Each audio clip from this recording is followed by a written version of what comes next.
How to set an alarm on reminders on iPhone.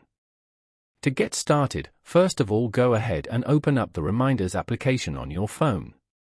Once you're here, go to the bottom left corner and tap on New Reminder. You can add a new reminder from here. Type in the title of your reminder. And then, add in a note for it if you want. After that, tap on Details below it. Here, turn on the Date option at the top. Now, choose the reminder date from here and then turn on the Time option below it as well. Choose the timing over here. Once you're done, tap on Add at the top right corner. You have now successfully set up a reminder. Go to Schedule to view and edit it if you want. Following these steps, you can easily set an alarm on reminders on iPhone. Thank you for watching.